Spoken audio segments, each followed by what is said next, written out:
Days of days, pseudoscience just a big charade. Making theories they just can't explain. On philosophically biased claims. Days of days, we break away just like a renegade. So pay attention, gonna get a grade. We're schooling globers till they all awake. Schooling globers with diplomas and a chip on the shoulder. Debate is over, mind is sober, solar system disclosure. Can't go back once you heard the facts. We make a pact, never take it back. Schooling ballers and the followers that give them the dollars. They try to holler in the chat that you're a fraud, not a scholar. They hating y'all, that's why they attack. The earth is flat no matter how much they laugh. Days of days, pseudoscience just a big charade. Making theories they just can't explain. On philosophically biased claims. Days of days, we break away just like a renegade. So pay attention, gonna get a grade. We're schooling globers till they all awake.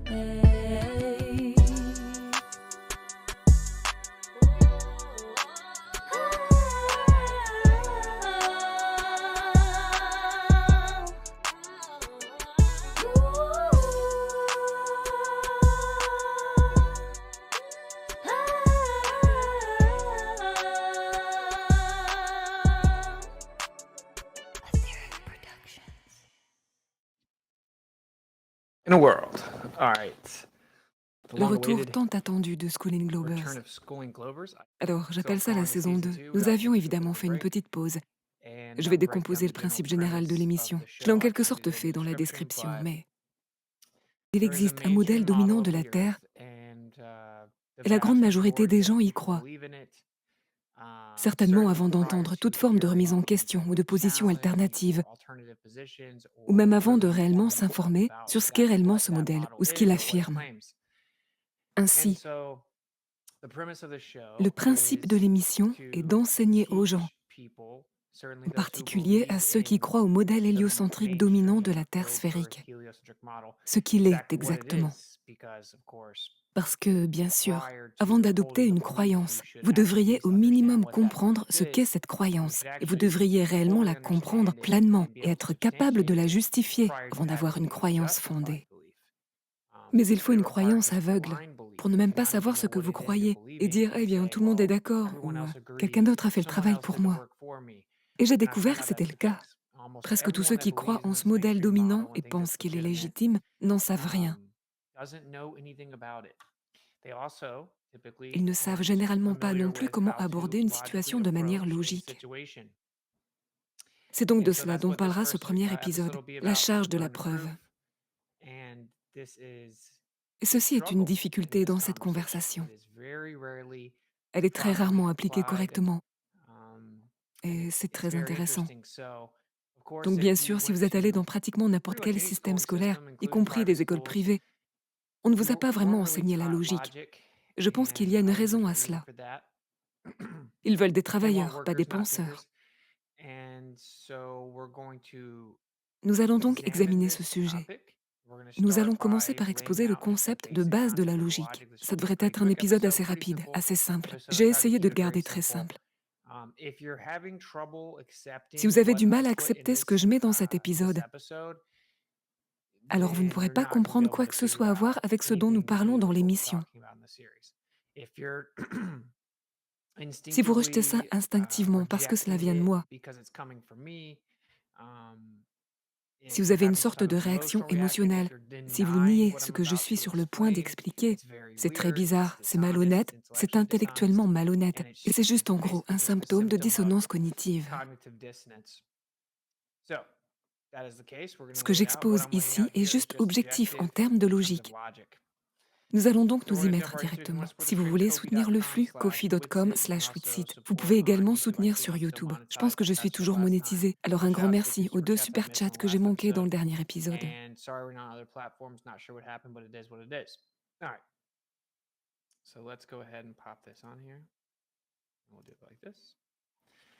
Très bien, alors allons-y. La charge de la preuve. Je vais couvrir quelques points de base ici. Dans un débat, la charge de la preuve fait référence à l'obligation pour une partie de fournir des preuves suffisantes et de justifier sa position ou sa revendication. Ce concept trouve son origine dans l'expression latine homus probandi incubit eiquit dicit non equit negat, qui signifie la charge de la preuve incombe à celui qui affirme et non à celui qui nie. Je vais le répéter. La charge de la preuve incombe à celui qui affirme et non à celui qui nie. Cela a bien sûr été intégré dans le système judiciaire. C'est un principe de logique ancien. Il trouve ses racines dans la reconnaissance logique qui était à l'origine en latin. Et encore une fois, c'est un concept très très simple. La charge de la preuve incombe à celui qui affirme et non à celui qui nie. C'est donc très important dans cette conversation. Parce que souvent, les gens agissent comme si quiconque nie ou n'accepte pas aveuglément ce qu'ils conçoivent comme étant le modèle dominant. Presque aucune des personnes qui y croient ne sait même ce que c'est. Ils en ont généralement une version différente dans leur esprit. Ils pensent savoir, et ce n'est même pas ce qu'est réellement le modèle dominant à ce jour. Il a été révisé de nombreuses fois par nécessité à partir de diverses falsifications de théories existantes. Et cela se produit tout le temps. Donc j'ai mis ici 3 idées principales qui me semblent très importantes. Premièrement, les affirmations positives. La position qui fait une affirmation positive a la charge de la preuve, c'est très simple. Deuxièmement, la falsification est indépendante du remplacement. Une hypothèse n'est pas acceptée comme vraie juste parce que l'affirmation n'a pas été remplacée. La falsification d'une idée est entièrement indépendante de son remplacement. Et troisièmement, le renversement de la charge de la preuve. La charge de la preuve n'incombe pas à la partie qui conteste l'affirmation positive. Je vais vous donner quelques exemples de chacune d'entre elles. Donc évidemment, si je dis « il y a une licorne dans mon placard », j'ai la charge de justifier cette affirmation positive, c'est très simple. Tout le monde le comprend. La falsification est indépendante du remplacement. J'utilise souvent l'analogie de l'adoption et alors que je descends et que je découvre des papiers dans le tiroir de mes parents. C'est étiqueté « ne pas ouvrir ». Je l'ouvre et je découvre que c'est ce dossier de papier qui dit que j'ai été adoptée. Et je suis adulte maintenant. Toute ma vie, j'ai pensé que c'était mes vrais parents biologiques. Je viens de découvrir qu'ils ne le sont pas. Il y a des tests ADN, il y a la preuve qu'ils ne sont pas vraiment mes parents et que je suis adoptée. Je vois tous mes papiers d'adoption. Je vais vers toi et je dis « Mec, tu ne croiras jamais ça. Tout ce que je crois être vrai était un mensonge. En fait, je suis adoptée. » Et tu me dis « Attends, de quoi tu parles ? Nous connaissons tes parents, je suis allée chez toi plusieurs fois, je connais tes parents. » Ouais, mais il s'avère qu'ils ne sont pas vraiment mes parents biologiques, ce sont mes parents adoptifs. Et puis tu dis, attends, de quoi tu parles? Tout le monde sait que ce sont tes parents. L'Église, les gens de l'Église savent que ce sont tes parents. Les gens de l'école, les gens de toute la communauté. Tout le monde sait que ce sont tes parents. Tu penses que tout le monde est dans le coup de ce mensonge? Et alors je dis, eh bien non, je ne pense pas logiquement que tout le monde soit au courant du mensonge. Ils croient aussi que ce sont mes vrais parents, mais ce n'est pas le cas. Et puis tu dis, eh bien, qui sont tes vrais parents alors? C'est une bonne question, je ne sais pas, j'aimerais savoir, je suis intéressée par la recherche de mes vrais parents. Mais ce que je sais, c'est que ceci est la preuve que ce ne sont pas mes vrais parents. C'est genre, voici simplement la preuve concrète qu'ils m'ont adopté. Ils ne sont pas mes vrais parents. Si vous répondiez par, eh bien, tant que tu ne peux pas me dire qui sont tes vrais parents, et remplacer ce que je crois être tes parents par les vrais, alors je continuerai à croire que ce sont tes parents biologiques. Ce serait incroyablement ridicule, n'est-ce pas? Tout le monde comprendrait à quel point ce serait insensé. Cela n'a aucun sens. La démonstration que ce ne sont pas mes parents biologiques est indépendante de ma capacité à les remplacer par mes vrais parents biologiques. La falsification est indépendante du remplacement. Ceci est un concept très important à comprendre en termes de logique en général, et certainement dans cette conversation. Et cela s'explique par le fait que le modèle dominant a fait de nombreuses affirmations extraordinaires. Et je suis sûre que vous avez entendu dire que des affirmations extraordinaires exigent des preuves extraordinaires. Et nous vivons désormais dans un paradigme où les gens nous disent de quoi est faite une étoile qui est à 46 milliards d'années-lumière de distance. D'accord, donc si je vous dis que les preuves suggèrent que ce n'est pas le cas, que vous avez simplement inventé cela, que vous ne pouvez pas prouver cela, c'est un raisonnement fallacieux en soi et c'est de la pseudo-science. Eh bien alors, de quoi est faite l'étoile? À quelle distance est-elle? Tant que tu ne peux pas me le dire, ma revendication reste vraie. Ce n'est pas comme ça que ça marche. Ceci est ridicule, d'accord? Numéro 3, le renversement de la charge de la preuve. La charge de la preuve ne repose pas sur la partie qui remet en question l'affirmation positive. Et on a ça souvent. Si je dis, d'accord, vous affirmez que la Terre est une sphère et a une certaine taille, eh bien, regardez, voici une mesure physique qui la réfute. Eh bien, qu'est-ce que c'est alors? Comment fonctionnent les éclipses? Alors, où est ta carte? Cela n'a pas d'importance. Voici un autre exemple du genre. En particulier, quelqu'un vous donne une vidéo prétendue d'un astronaute dans l'espace. Et ils disent que ce type est assis dans le vide à 10 puissance moins 17 torts. Il flotte simplement, réparant tranquillement l'extérieur de l'ISS. Et vous dites, d'accord, je ne crois pas nécessairement cela. Vous savez, je vois beaucoup de choses qui clochent là-dedans. J'ai vu des preuves assez convaincantes qu'ils falsifient ces vidéos où ils prétendent être dans l'espace. Ils ont été surpris en train de laisser tomber des objets. Ils ont été surpris avec des câbles. Et je ne peux pas vérifier cela de manière indépendante. Donc, je vais contester cette affirmation. Je vais la nier. Je ne crois pas aveuglément à cette affirmation. Et la personne dit, prouve que c'est faux. Ce n'est pas comme ça que ça marche. C'est un sophisme de renversement de la charge de la preuve. C'est ce qu'on entend toujours. Prouve que c'est faux. Non, prouve que c'est vrai. Vous ne pouvez pas prouver que c'est vrai, car vous ne pouvez pas le vérifier de manière indépendante. Ceci est très important. Si je vous montrais une vidéo de Sasquatch dans mon jardin, et que je disais, regardez, c'est une preuve vidéo que le Sasquatch est réel, et que vous disiez, quoi? Je ne crois pas que ce soit vraiment une vidéo de Sasquatch, et que je réponde, prouve que c'est faux, pourriez-vous me prouver que c'est faux? Et si vous ne pouviez pas me prouver que c'est faux, cela signifie-t-il que le Sasquatch est réel et que les Sasquatch existent? Bien sûr que non. Cela pourrait être tout simplement mon ami déguisé en Sasquatch et que j'ai réellement filmé en train de courir dans mon jardin. Vous ne pouvez pas prétendre que la vidéo est une preuve réelle de l'existence de Sasquatch tant que l'autre partie ne prouve pas que la vidéo est fausse. C'est une logique très simple.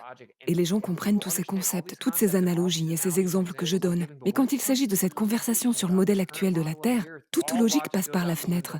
Les gens deviennent alors comme des robots émotionnellement illogiques et se sentent obligés de vous attaquer et ils ne semblent pas capables d'appliquer une logique simple et basique.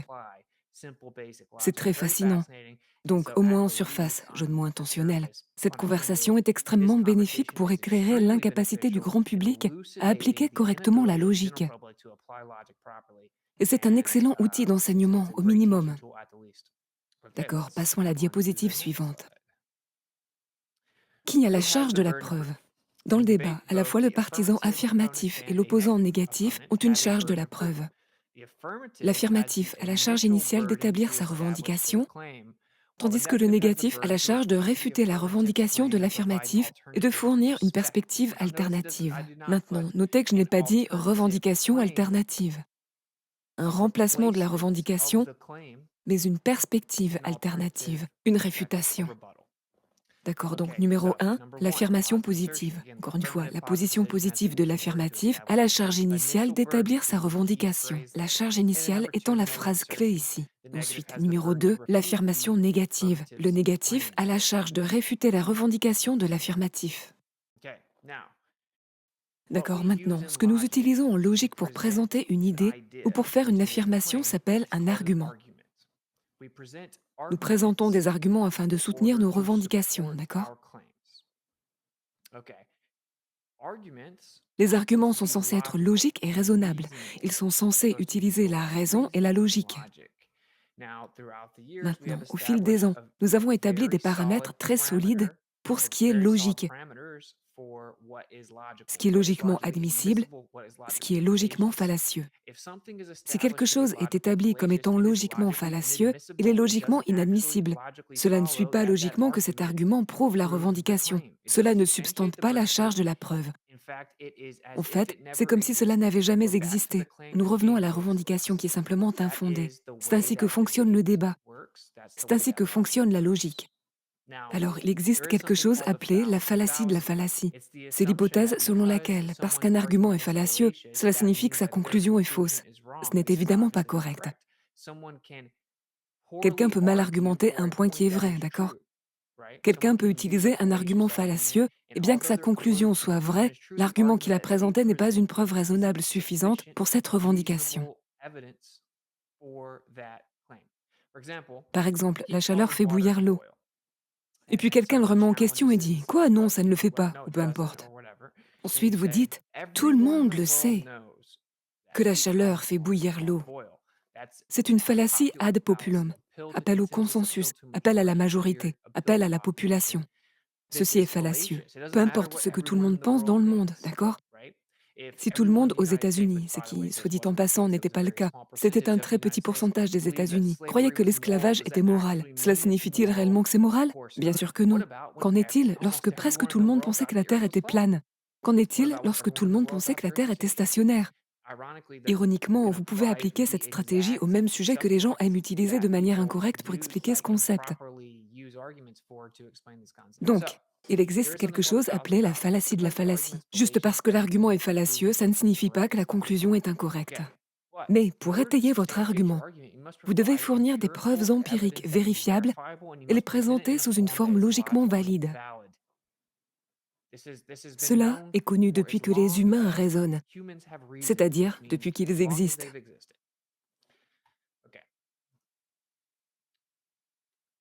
Ensuite, nous avons, encore une fois, le renversement de la charge de la preuve que nous avons abordé, mais que je remets ici parce que c'est très important. C'est la première chose que nous obtenons. Le sophisme du renversement de la charge de la preuve se produit lorsque la partie affirmative transfère la charge sur la partie qui conteste ou nie l'affirmation positive. Encore une fois, utilisons simplement l'analogie de l'espace. Ce n'est pas parce que vous présentez une vidéo qui montre prétendument des gens dans l'espace et que je la conteste ou la nie que vous pouvez dire « Ok, prouve que c'est faux ». Vous ne pouvez pas transférer la charge sur la personne qui conteste ou nie votre affirmation positive. Ce n'est pas comme ça que ça marche. Vous devez fournir des preuves légitimes dans un format logique. Bon, maintenant, un concept très important ici, le rasoir d'Occam. C'est ce qui est de plus simple à appliquer en termes de logique, ou bien souvent en science. C'est l'une des premières étapes pour découvrir ce qui est vrai. Lorsque nous avons deux théories concurrentes qui font exactement les mêmes prédictions, la plus simple a plus de chances d'être vraie. Maintenant, est-ce que cela signifie qu'elle est vraiment vraie? Non, pas nécessairement. La chose la plus simple n'est pas toujours vraie. Mais ceci est un élément de base de la logique. Et la raison en est que les gens peuvent arriver à des affirmations trop complexes, voire paradoxales, vous savez, alambiquées, juste pour arriver à la même conclusion ou à la même, entre guillemets, prédiction. Qu'une affirmation beaucoup plus simple et beaucoup plus logique peut également expliquer. Il est beaucoup moins probable que ces circonstances folles et improbables s'empilent les unes sur les autres pour nous donner un résultat qui peut être très facilement et simplement expliqué.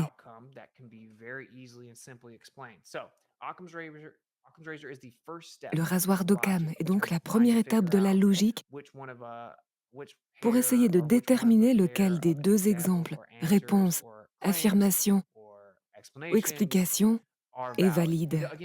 Encore une fois, cela ne signifie pas que c'est celui qui est valide qui est le plus simple, mais il l'emporte par défaut. Le plus compliqué, qui a la même prédiction, doit être justifié pour avoir une longueur d'avance, en gros. Il doit être davantage justifié en raison de la complexité. Et normalement, c'est parce que cela nécessite d'affirmer beaucoup plus de choses. Cela demande beaucoup plus de suppositions, etc. Un bon exemple de cela est: nous voyons le Soleil et la Lune apparaître de la même taille dans le ciel. Le rasoir d'Occam dirait que le Soleil et la Lune sont de la même taille est l'explication la plus probable, car c'est l'explication la plus simple et directe pour cette observation selon laquelle le Soleil et la Lune apparaissent de la même taille, et que parfois l'un peut être plus proche que l'autre, mais il y a des moments où ils sont très très proches l'un de l'autre, montrant ainsi qu'ils sont effectivement de la même taille. Et cela parce qu'ils ont la même taille. Alors aussi, il existe une autre affirmation qui dit que la Lune est en réalité 400 fois plus petite que le Soleil et par coïncidence, par pur hasard cosmique, exactement 400 fois plus proche que le Soleil. Donc, ils apparaissent de la même taille. En appliquant le rasoir d'Occam, évidemment, la conclusion la plus probable est que le Soleil et la Lune sont de la même taille.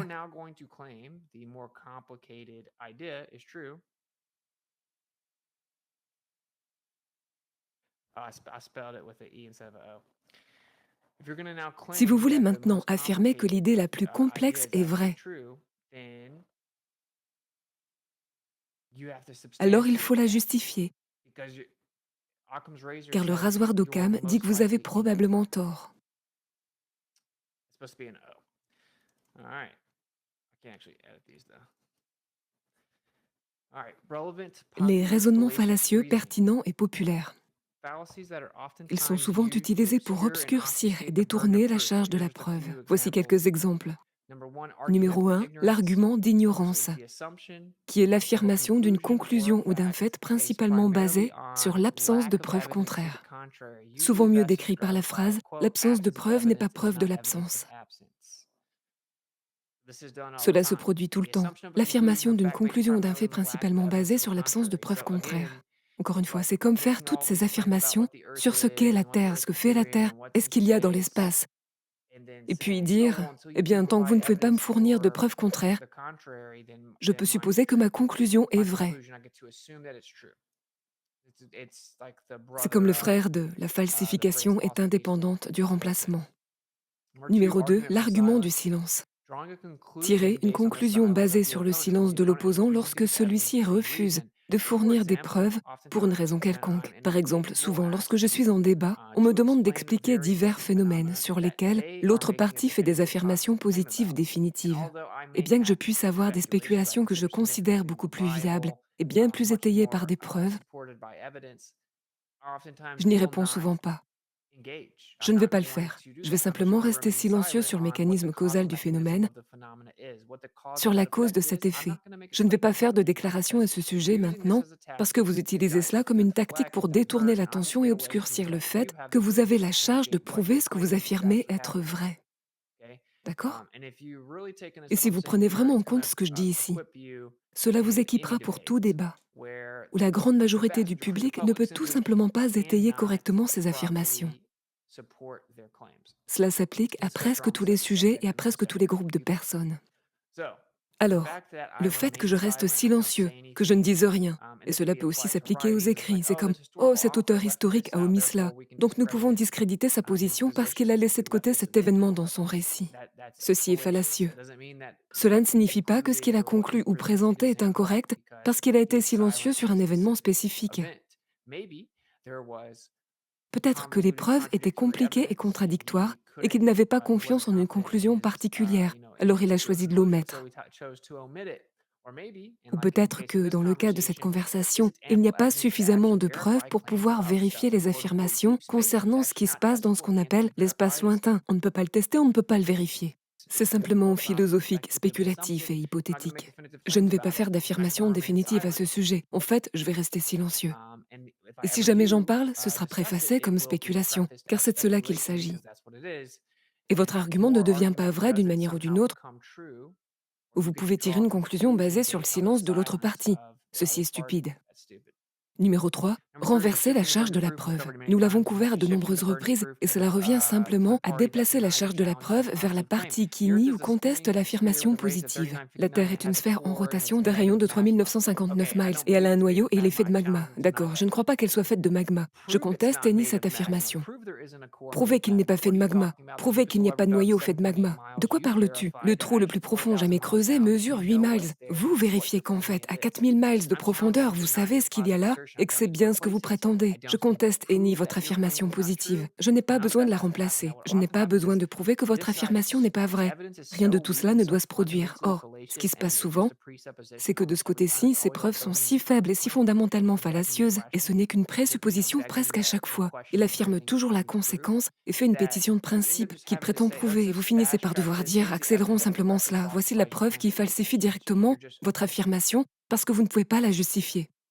Vous ne faites qu'une pétition de principe et affirmer la conséquence et réifier votre concept encore et encore. Il est très important de comprendre ces choses si vous voulez arriver à la vérité. Parce que si votre position est vraie, vous devriez pouvoir la soutenir logiquement. Et ça devrait être raisonnable. Numéro 4. La charge de la preuve mal placée. C'est ne pas fournir de preuves à l'appui d'une affirmation et exiger à la place que la partie adverse prouve autre chose, souvent sans rapport avec l'affirmation initiale. C'est ce qu'on va avoir tout le temps. Je vais le relire. Ne pas fournir de preuves à l'appui d'une affirmation, exiger à la place que la partie adverse prouve autre chose, souvent sans rapport avec l'affirmation initiale. Cela arrive tout le temps, les amis. C'est comme, OK, le rayon est ceci, ceci, ceci, ou le globe est ceci, ceci et cela, et il fait ceci. Et voici sa taille, par exemple. Voici le rayon. OK, eh bien, voici la preuve qui falsifie directement votre prétendue preuve que la Terre est une sphère avec ce rayon. Et vous savez, nous avons des observations à longue distance, des mesures physiques, des transmissions d'ondes radio à micro-ondes les plus longues, etc., qui dépassent de loin les limites physiques géométriques d'une sphère d'un rayon de 6320 km. Et donc, quand en réponse on a « Où est votre carte ?» Eh bien, comment expliquez-vous les éclipses alors? Cette phrase juste là, eh bien, comment expliquez-vous les éclipses alors? En réponse au fait qu'ils ne peuvent pas fournir de preuves de leur affirmation que je conteste, qu'ils ont essentiellement affirmé, j'ai probablement entendu ça 50 fois, 50 fois. Ils font une affirmation, je la conteste. Je leur demande leur preuve réelle de cette affirmation et je souligne ce qui ne va pas dans la logique, le raisonnement. Je souligne les preuves contraires. Et alors ils répondent « Oh, eh bien alors comment expliquez-vous cela ?» Ceci est une charge de la preuve mal placée, c'est juste une tactique. C'est aussi un sophisme de diversion, ou red herring, et presque toujours un non sequitur. C'est plusieurs choses. Bon, passons à la suite. En appliquant cela à cette discussion spécifiquement sur la nature de la Terre, voyons l'application logique de la charge de la preuve dans le débat cosmologique ou la discussion sur la nature de la Terre. 1. La position par défaut. La position par défaut est que la Terre est un plan topographique stationnaire, basé sur des preuves empiriques, prima facie. Cela signifie visiblement. La position par défaut est que la Terre est stationnaire et qu'elle est un plan topographique. 2. L'affirmation alternative. L'affirmation opposée à cette position par défaut est que la Terre est une sphère qui oscille, tourne et orbite dans le vide. 3. Processus logique adéquat. La position empirique par défaut a intrinsèquement substantivé la charge de preuve. La charge de la preuve incombe à l'affirmation alternative. Je pense que cette diapositive est explicite. Le fait est que la position par défaut, que nous allons examiner de manière plus approfondie, est que la Terre est stationnaire et un plan topographique, et que les éléments célestes bougent au-dessus et autour de nous. Objectivement, et cela n'est pas mon opinion, ce n'est pas une conclusion sur la nature de la Terre, et nous n'en sommes même pas encore là. Je pose simplement un fait logique objectif.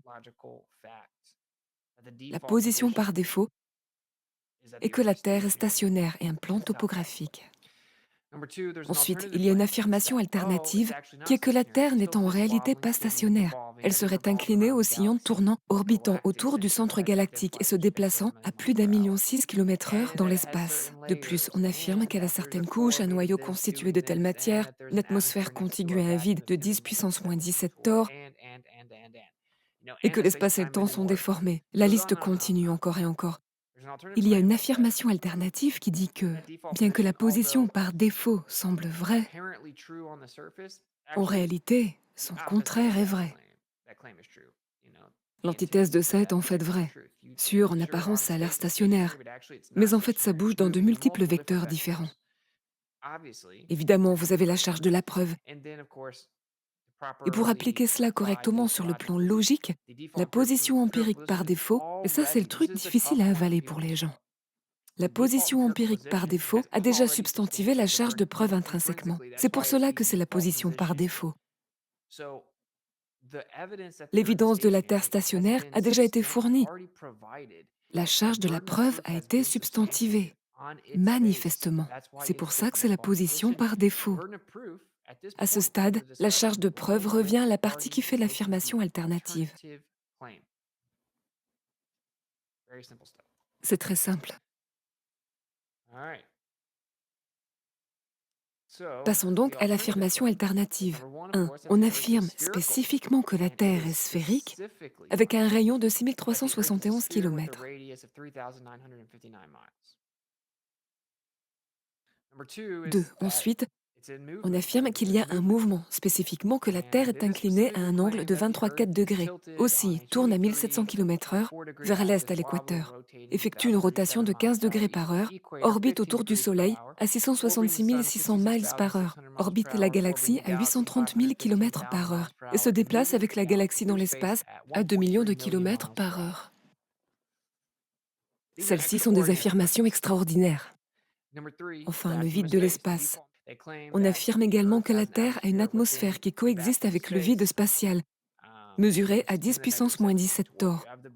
Vous devez prouver non seulement la possibilité de cela, mais que cela est effectivement le cas. C'est un autre point majeur à souligner ici. Les gens pensent que cette preuve de concept équivaut à la vérité. C'est comme si vous pouviez prouver que dans le concept, dans la prémisse seule, quelque chose pourrait être vrai. C'est un peu comme un appel à la possibilité, en fait. Mais c'est un peu plus nuancé. Les gens pensent que la preuve de concept signifie que leur point de vue est vrai. Et c'est tout ce que vous aurez avec les globers, les gens qui généralement défendent le globe. Ils vont vous expliquer que leur idée revendiquée est techniquement possible. Ils vous diront des choses comme: montez dans un manège, faites un tour et faites-le tourner une fois par jour. Pensez à la lenteur à laquelle vous allez. Pensez-vous que vous seriez capable de dire que vous bougez? Perso, moi je pense que oui, en se basant sur les instruments et d'autres mesures. Nous serions capables de le détecter. Mais peu importe, disons que la réponse était non. Qu'on ne serait pas capable de détecter le mouvement, mais en fait c'est faux. On a des mesures hautement précises et on aurait bien de différents effets si c'était vrai. Il existe de nombreux tests différents qui prouvent que ce n'est pas vrai, mais nous y reviendrons plus tard dans la série. Mais le fait est que, disons que vous aviez raison et que la réponse était non. Cela ne veut pas dire que la Terre bouge. Le fait que vous puissiez dire « Oh, c'est possible en principe, en théorie, que la Terre puisse se déplacer si lentement et être si grosse », et vous ne le sauriez pas. Alors, ça veut dire qu'elle bouge. C'est comme ça que les gens pensent. Et ce n'est pas du tout le cas. Ceci est ridicule. Pensez à quel point cela vole à ras des pâquerettes. Alors, évidemment, si vous ne pouvez même pas montrer que c'est physiquement possible, vous n'avez absolument pas à faire ce genre d'affirmation. Ok, continuons. Attendez, la Terre plane n'aurait-elle donc pas une charge de la preuve? Et la réponse est oui. L'affirmation positive selon laquelle la Terre est un plan topographique stationnaire nécessite une charge de la preuve. Chaque aspect de cette affirmation nécessite une justification logique. Ça serait qu'elle est stationnaire et qu'il s'agit d'un plan topographique, et je dirais même d'un plan topographique fermé. Remarque importante, il est important de souligner que l'affirmation de remplacement de la Terre plane, entre guillemets, n'est pas nécessaire pour contester un autre modèle. La falsification est indépendante du remplacement. Les affirmations positives de spécificité ont une charge de preuve pour étayer ces affirmations. Point final. C'est très simple. Point final. Je n'ai même pas besoin de dire que c'est plan. Je n'ai pas besoin de dire quoi que ce soit pour contester votre affirmation ou même la falsifier. Je n'ai pas besoin de prétendre que c'est topographique stationnaire. Je n'ai pas besoin de faire quoi que ce soit. Ce n'est pas comme ça que ça marche. Et ce concept est tellement rejeté dans cette conversation. Mais dans la vraie vie, les gens ne rejetteraient jamais un tel concept. Encore une fois, on va utiliser l'analogie de l'adoption. Quelle personne sensée dirait « Je vais continuer à croire que ce sont tes parents biologiques, même si tu as des preuves directes qui contredisent cette hypothèse, jusqu'à ce que tu puisses remplacer l'idée que je me fais qu'ils sont tes parents biologiques par une autre paire de parents. » Je penserais que tu es fou, d'accord? Bizarrement, dans cette conversation, ce n'est pas insensé, ce n'est pas complètement fallacieux. Très bien. Donc, la position par défaut. Voici quelques exemples de justification de la position par défaut. Les réflexions spéculaires. Nous avons donc ici des réflexions de la surface de l'eau. Nous avons une surface d'eau lisse, puis nous avons une surface d'eau ondulée. Et au fait, ce sont des ondulations minimes. Regardez à quel point cela déforme l'image. Vous ne pouvez même pas obtenir un reflet spéculaire sur un plan d'eau où il y a à peine des ondulations et des vagues. Est-ce qu'on peut appeler ça des vagues? Non, c'est ondulé. Donc vous voyez que la surface de l'eau est lisse. Et vous voyez que l'eau est ondulée, d'accord? Alors, quand nous disons lisse, c'est spécifiquement qu'elle est plane. Et donc ici, nous avons des réflexions spéculaires en haut à gauche. Et puis, en raison de toute concavité ou convexité dans cette image suivante, en haut à gauche, vous voyez la réflexion diffuse. Donc on a une réflexion spéculaire ou une réflexion diffuse. Évidemment, parce que vous avez l'angle d'incidence et l'angle de réflexion, des angles de réflexion égaux vous donnent une réflexion spéculaire. Si la surface n'est pas lisse, si elle n'est pas horizontale et plane, alors vous obtenez une réflexion diffuse. Vous pouvez regarder, il y a d'autres exemples là. J'en ai bien plus et on abordera ça à l'avenir. Mais encore une fois, pour avoir réellement une réflexion spéculaire, il faut des angles de réflexion égaux. Il faut une surface horizontale. Toute cavité concave ou convexité diffusera immédiatement la réflexion, car elle commencera bien sûr à se refléter avec différents angles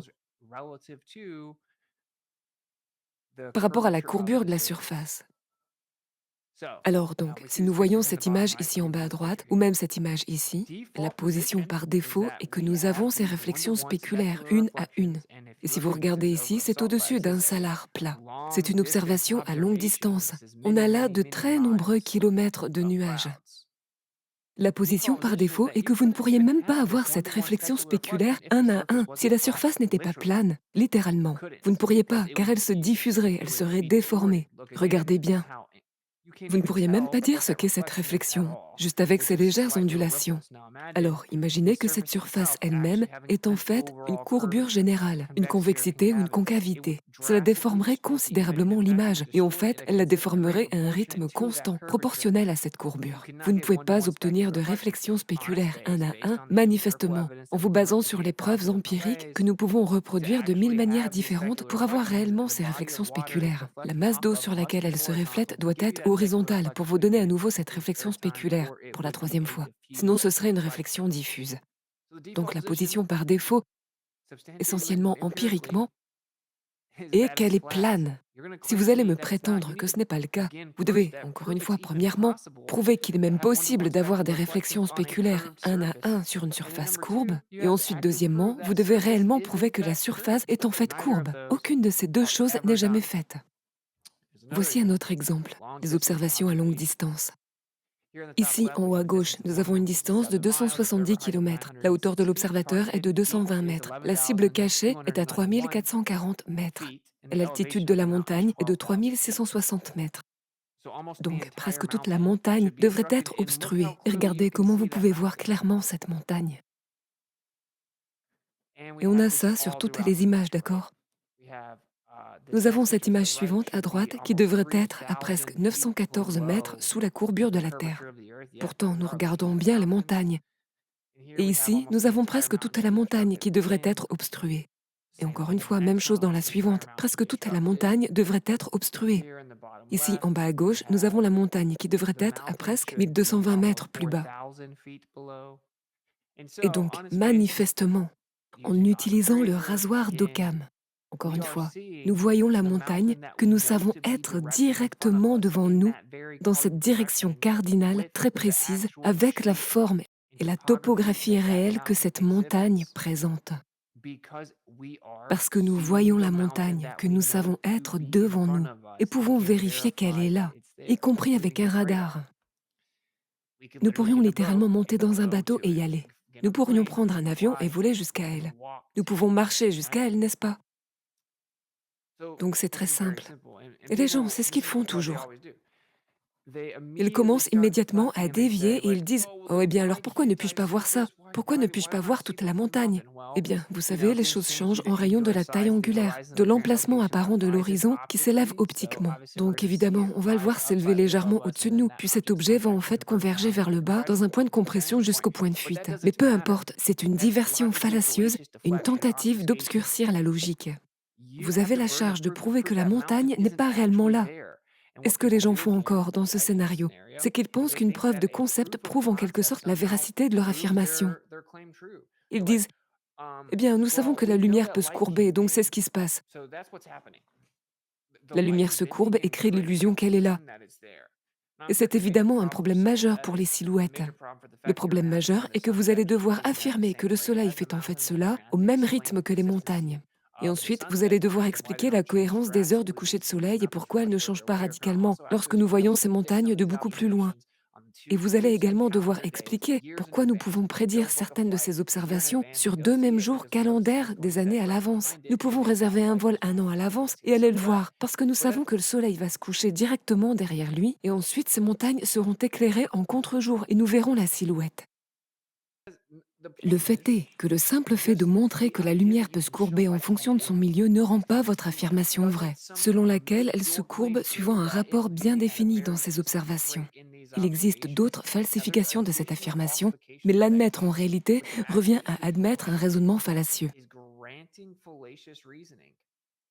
Vous savez, c'est à quel point le modèle dominant du globe est mal soutenu et à quel point les gens sont mal équipés en logique en 2024. Ils pensent que s'ils peuvent simplement vous montrer une preuve de concept, ou même simplement vous dire qu'une preuve de concept pourrait être vraie en théorie, cela équivaut à ce que leur affirmation est ce qui se passe en vrai. C'est tellement has-been, logiquement inepte et logiquement en faillite. Ce n'est pas le cas. Donc, objectivement, la position par défaut est que nous savons que ces montagnes sont devant nous. Nous pouvons le vérifier. Elles ont été vérifiées et nous regardons dans cette direction où nous savons que la montagne est. Et nous voyons la montagne. Et en fait, la montagne va bloquer les choses derrière elle. Elle va bloquer le soleil et créer une silhouette. Et nous savons que lorsque le soleil se couchera derrière elle, nous allons avoir la silhouette. Nous pouvons prédire quand nous allons la voir. La position par défaut est que ces montagnes sont devant nous. Nous avons une ligne de vue directe sur les montagnes qui bloque le soleil derrière elle, bloquant la lumière derrière elle. Qu'est la position par défaut? C'est bien sûr que cette affirmation que la Terre est une sphère ne fonctionne même pas mathématiquement. Mais vous l'avez compris, c'est assez simple. Voici quelques exemples alternatifs parce que je ne voulais pas que la présentation soit trop longue. Numéro 1, le relevé et la mesure. Pour tout le génie civil pratique, le relevé plan est utilisé et appliqué. Dans le relevé plan, l'hypothèse de courbure de la Terre est entièrement ignorée. Un fil à plomb vertical est établi perpendiculairement à la ligne de base horizontale, c'est-à-dire la Terre. Encore une fois, cela est utilisé pour tout le génie civil. Ce que cela signifie spécifiquement, c'est que, dans le modèle réel, pour toute utilisation pratique réelle, lorsqu'il s'agit de construire des pistes d'atterrissage, des voies ferrées, des canaux, des projets longs, des bâtiments, il y a des bâtiments et des usines qui font des kilomètres de long. Donc lorsqu'il s'agit d'applications réelles de l'ingénierie, encore une fois, des ponts, des canaux, des pistes d'atterrissage, des voies ferrées, nous effectuons en fait des mesures de surface plane lorsqu'il s'agit de mesures réelles en général. La façon dont nous établissons l'élévation est par rapport à cette ligne de base horizontale, le fil à plomb vertical perpendiculaire à cette ligne de base horizontale. Et nous mesurons et nous combinons des segments de ligne horizontale droite pour réaliser le bâtiment. Donc, pour créer réellement l'infrastructure même du monde dans lequel nous vivons, vous devez utiliser la compréhension que la Terre est plane, en ignorant complètement la notion qu'elle est courbée. Cela justifie objectivement la position par défaut selon laquelle il s'agit d'un plan. Et vous mesurez l'écart topographique par rapport à cette ligne de base horizontale. Et c'est exactement pour cela que nous utilisons des tables de levée depuis de nombreux siècles, ou pour sûr au moins depuis de nombreuses décennies, pour obtenir des écarts topographiques. Ok, numéro 2. Le référentiel du laboratoire. Toute la physique est réalisée en utilisant un référentiel de laboratoire stationnaire, qui est la Terre. Le référentiel inertiel du laboratoire, c'est-à-dire non changeant, est une condition préalable pour toute la physique. Pour simplifier, dans toute la physique, dans tous les tests en laboratoire, et en physique en général, nous utilisons la Terre comme si elle était complètement stationnaire. C'est la condition préalable à toute la physique, à toutes les expériences, à tous les tests, littéralement. C'est une Terre stationnaire et nous mesurons ensuite par rapport à cette mesure, par rapport à cela. Nous développons des technologies entières basées sur ce référentiel de laboratoire inertiel. C'est un environnement requis. Si vous ne le faites pas, rien ne fonctionnera. Vous devez traiter la Terre comme stationnaire pour toute la physique. Toute la physique. Je pense qu'il manque une page en fait ici.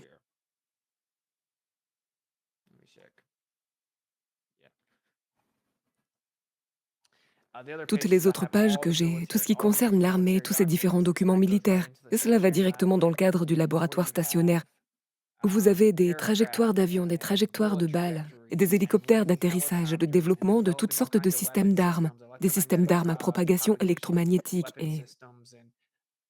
et la liste est longue. Évidemment, il y en a des centaines qui utilisent un cadre de laboratoire stationnaire, et ils utilisent une Terre plane, littéralement. Par exemple, La propagation électromagnétique sur une Terre plane est un document de l'armée utilisé pour les systèmes d'armes au sol, ce qui signifie que pour développer réellement le système d'armes au sol, pour attaquer réellement votre ennemi via l'acquisition de cibles d'armes électromagnétiques, ils doivent utiliser une Terre plane en traitant spécifiquement la Terre comme un plan diélectrique et en déduisant ensuite l'acquisition de cibles par rapport à la propagation horizontale sur le plan diélectrique parallèle.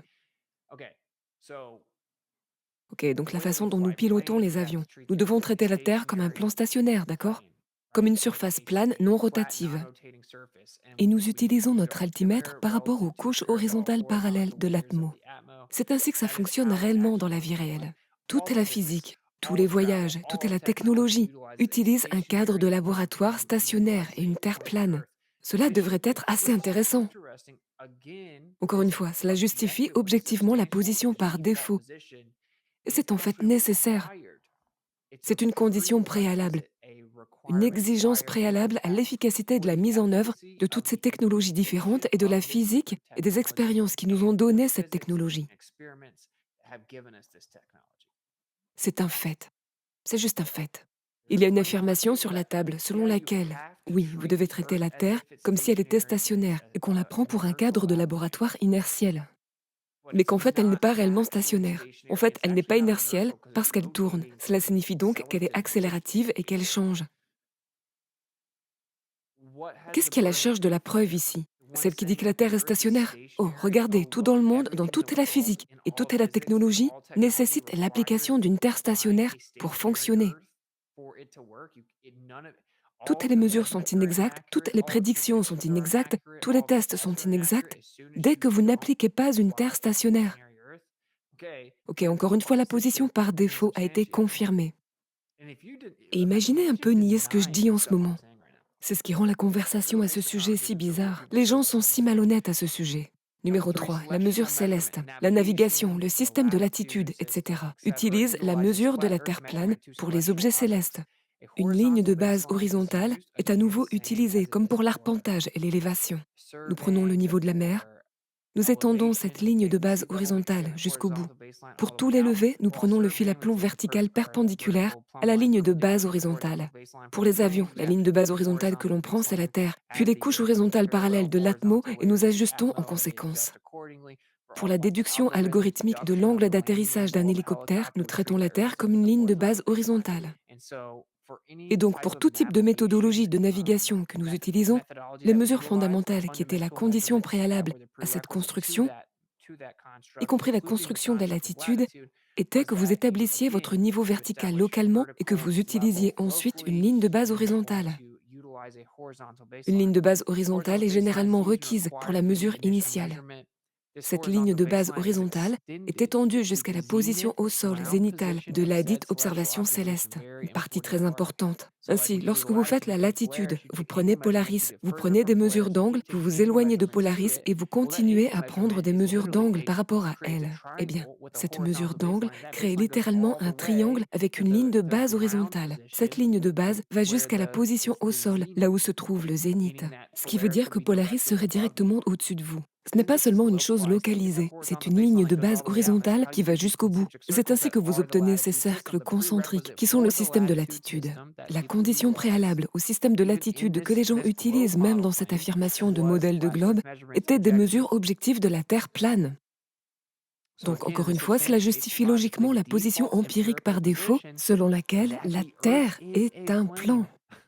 C'est ainsi que nous obtenons également l'élévation. Nous étendons la ligne de base horizontale au niveau de la mer jusqu'à l'intérieur d'un continent. Par exemple, nous mesurons une distance verticale au-dessus de cette ligne de base horizontale. Elle est perpendiculaire à cette ligne de base. C'est ainsi que nous obtenons l'élévation.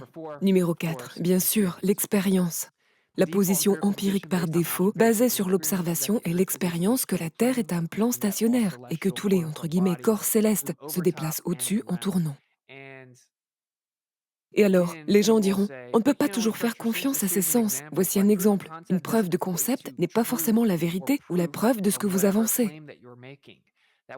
Ce serait une norme tellement stupide et inepte à appliquer. Par conséquent, vous seriez alors obligé de considérer presque tout comme vrai tant que quelqu'un pourrait vous fournir un quelconque type de preuve de concept. C'est donc très simple. Dans tous ces scénarios, on prétend que la Terre est une sphère, je vous le promets. Elle est tellement grande, et oui, bien sûr, elle est inclinée, elle oscille, elle tourne, pivote, vole dans l'espace.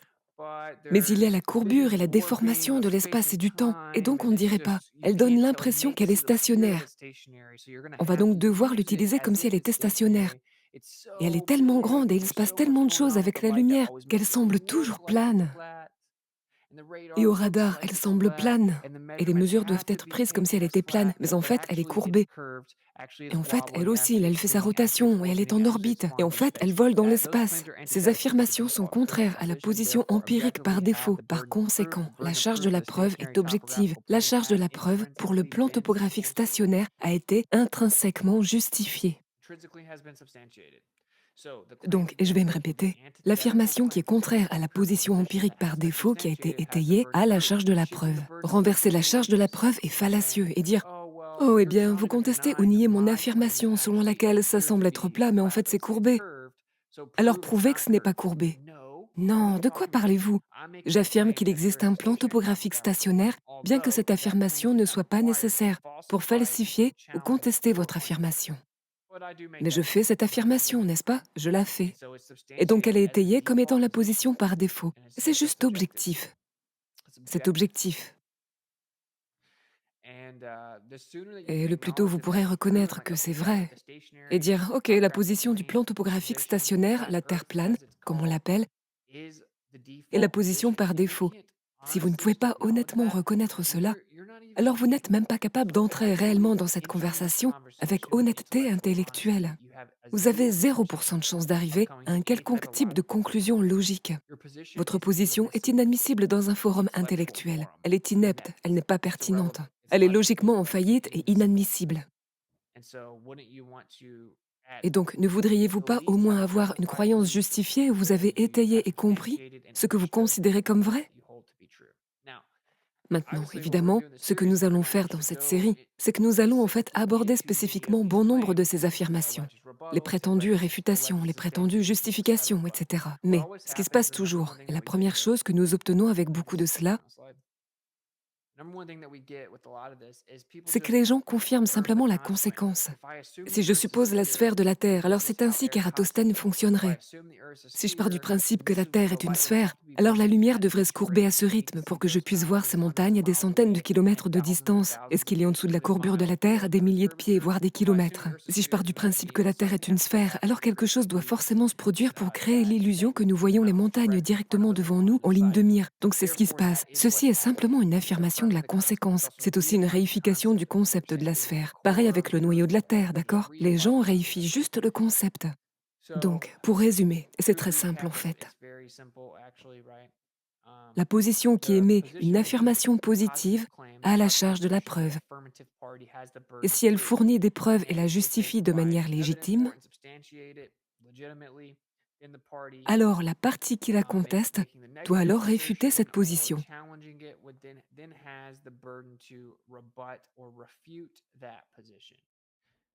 C'est comme ça que ça marche. Et ce n'est pas beaucoup plus compliqué que ça. Et dire « Oh, puisque tu ne prétends pas savoir ce qu'est une éclipse ou ce que sont les étoiles, alors ma position est vraie et stupide. » C'est un argument d'ignorance, un argument de silence. Souvent, on aura des sophismes d'hommes de paille, des diversions, des non sequitur, des affirmations de la conséquence, des réifications, des appels à la majorité, des appels au consensus. On aura des empoisonnements du puits, des généralisations hâtives, des glissades fatales. Et ce sont tous des sophismes. La charge de la preuve est fondée sur des preuves empiriques et la logique.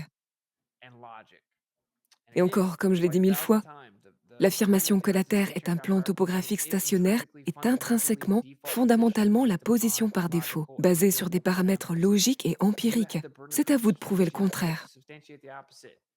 Ensuite, les gens perdent leur sang-froid et s'énervent. Ils disent « Oh, c'est parce qu'il n'a pas de preuve que la Terre est plane », alors qu'on vient juste de couvrir toutes les preuves qui étayent cette position par défaut. Ceci est un mensonge, c'est malhonnête. D'accord? La raison pour laquelle je m'attarde sur ce point en ce moment, pour commencer la série, et je le mentionne souvent, c'est que les gens sont tellement malhonnêtes à propos de cette conversation, que ce soit par dissonance cognitive ou autre. Parfois, ce sont même des gens qui sont généralement très logiques. Si vous ne pouvez pas être logique dans la conversation, nous ne pouvons pas progresser dans une discussion fructueuse, d'accord? Ce sont juste les faits. Voilà, c'est donc la conclusion. Tant avec Middle Ground que la saison 2 de Schooling Globers. Le premier épisode, c'est comme des prérequis, beaucoup plus méta, beaucoup plus simple et logique pour la conversation.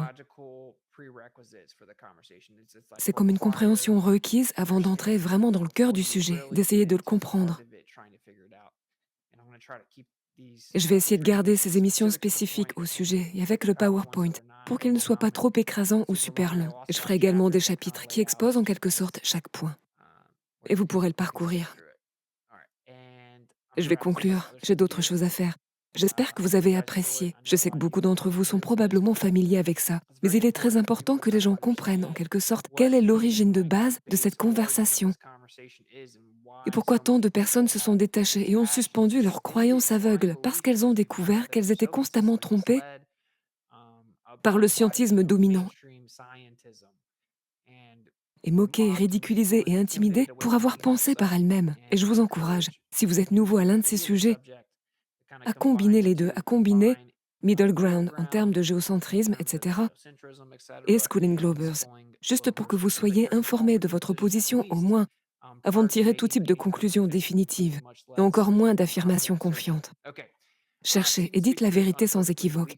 Les faibles trouvent leur contentement dans le consensus de l'ignorance. Alors qui se soucie de ce que pensent les autres? Les gens attaquent ce qu'ils ne comprennent pas, et ils attaquent aussi quand ils sont dans un état de peur.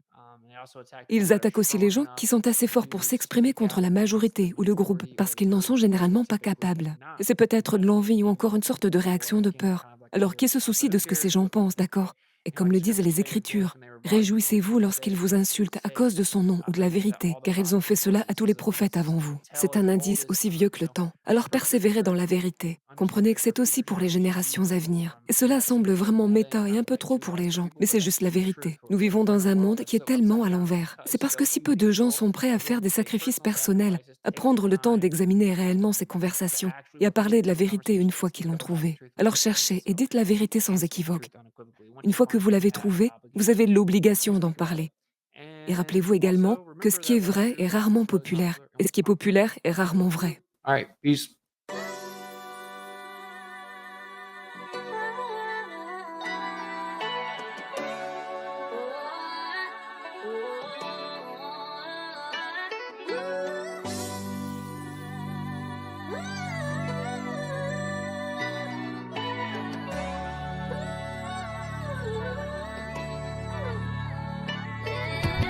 Days after days, pseudoscience just a big charade, making theories they just can't explain. I'm philosophically biased.